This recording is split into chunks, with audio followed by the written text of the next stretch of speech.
हम देख रहे हैं कि यहाँ से बड़े कंसर्न्स आ रहे हैं। आप समझते हैं कि ये फैसला वापस लिया जा सकता है? कुछ ऐसे आपके ऐसी आपकी होप है, एक्सपेक्टेशंस हैं? सबसे पहले तो ये बड़ा ही डिसअपॉइंटेड फैसला है। मेरा नहीं ख्याल कौन इसको कह रहा है कि ये बहुत अच्छा या डिजिटलाइजेशन की सीरियसनेस शो कर रहा है। सबसे पहले तो ये देखना होगा कि पाकिस्तान की कौन सी इंडस्ट्री है जो इस वक्त पिछले 6 सालों से खुद ब खुद ग्रो कर रही है, और वो है ई कॉमर्स। 17% एवरेज ग्रोथ है इसकी per year without any involvement of government sector. Government ने आज तक ना ई कॉमर्स का कोई एडवाइज़र लगाया है, ना कोई मिनिस्ट्री लगाई है, ना ही कोई प्रोविजनली बंदा नॉमिनेट किया होगा ये ई कॉमर्स का बंदा है। तो ये अपने बलबूते पे लोगों ने $400 मिलियन पाकिस्तान में लेकर आए हैं फ्रीलांसर्स। गवर्नमेंट की ये रिपोर्ट है। तो मैं तो समझता हूँ ऐसे लोगों को रिबेट देनी चाहिए थी, ऐसे लोगों को तो हार पहनाने चाहिए थे। ये हमारे हीरोज़ हैं। ये बच्चे जो और फीमेल्स जो छोटे छोटे रूरल एरियाज़ में बैठ कर घर पे काम कर रही हैं और अपनी प्रोडक्ट्स को और सर्विसेज को बेच रही हैं। तो बेसिकली किया क्या है कि आम आदमी पे इसका बोझ सारा डाला गया। वो कैसे डाला गया है कि जब भी आपको चीज़ परचेज करेंगे, 100 रुपये की चीज़ परचेज की है, उसको अब गवर्नमेंट कह रही है वो 118 रुपये की है, उसमें 18 रुपये और मजीद 18% आपको देना पड़ेगा। और वो कोरियर कंपनीज जो हैं आपकी गवर्नमेंट के बिहाफ पे वो पिक करेंगी पेमेंट्स सेलर से, और सेलर्स को चार्ज करना होगा बायर से। तो buyers he basically at the end मारा गया, और सेलर्स तो ये जो डिजिटल नेशन बनाने की हुकूमत क्लेम करती रही है, ये किस तरह से ये ख्वाब पूरा हो सकेगा?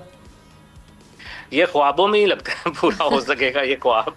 रियलिटी में तो जो एक्शंस हैं वो ऐसे बिल्कुल भी नज़र नहीं आए। इससे $2.6 बिलियन जो है वो बेनज़ीर इनकम सपोर्ट प्रोग्राम को दे दिया गया कि आपने कहा कि मछली खा लें।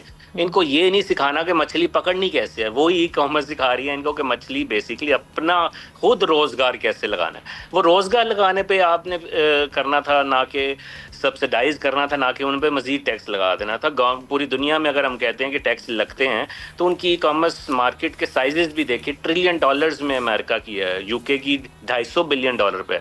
ये $1 बिलियन से अभी $6 बिलियन पे ग्रोइंग ही आई थी कि मज़ीद इसको सब्सिडाइज और ग्रो करने के लिए ऐसी पॉलिसीज बनाते, उसको मज़ीद जो है वो एक फ़ौरन से देखा कि यहाँ पे लोग ग्रो कर रहे हैं तो इनको फ़ौरन से टैक्स लगा दिया जाए। हुकूमत को आपके सेक्टर की जानिब से प्रेशराइज किया जाएगा, ऐसा क्या आप प्लान करें, प्लान ऑफ एक्शन, जिससे ये जो फैसला है इस पर नजरसानी की जाए? आई होप उन्होंने देखा होगा कि ये जो डिसीजन गलती में ही शायद लिया गया। मेरा नहीं ख्याल ये सोच समझ के लिया गया होगा। पहले तो सबसे पहले तो चांस देना चाहिए, उन्हें देखना चाहिए, क्योंकि इतनी यूथ पाकिस्तान में जुड़ी है। या आप पाकिस्तान की यूथ को कह रहे हैं कि पाकिस्तान में ई कॉमर्स का काम ना करें, मुल्क छोड़ जाएं, या डॉलर्स में कमाएं और वहाँ से यहाँ भेजें। ये बेसिकली अदर वर्ड्स में कहा जा रहा है। 18% कौन दे सकता है एक ट्रांजेक्शन पे? पॉसिबल ही नहीं है। एक बच्चा जो अपनी प्रोडक्ट, फॉर एग्जाम्पल अगर मैं एक जोड़ा 5000 का ऑनलाइन खरीदती हूँ तो मुझे उस पर कितना टैक्स होगा और कितने पैसे वो टोटल बनकर आएगा? देखें वही बात है, अगर आपने वो 18% की कैलकुलेशन, 1 लाख की चीज़ है तो वो 1,18,000 की चीज़ बेसिकली हो चुकी है। इस तरह से एग्जांपल ले लें तो आपने अगर 1 लाख ऑनलाइन बाय कर रहे हैं तो वो 18,000 एक्स्ट्रा दे रहे हैं। क्यों दे रहे हैं? मतलब, और वो बेसिकली सेलर्स आपसे कलेक्ट करके कोरियर कंपनीज को दे रहे हैं, और कोरियर कंपनीज जो हैं वो आगे गवर्नमेंट को दे रही हैं। This is how the whole chain has been established. तो आम आदमी मारा गया। जो दूसरी तरफ सेलर है, वो सेलर ऑब्वियसली लोग फिर बाइंग उससे कम कर देंगे क्योंकि उसकी प्राइस ज़्यादा है। या तो वो अपने मार्जिन कम कर दे, 9% खुद रख ले और 9% लोगों से चार्ज। और ये हर तरह की खरीदारी पर आप कह रहे हैं?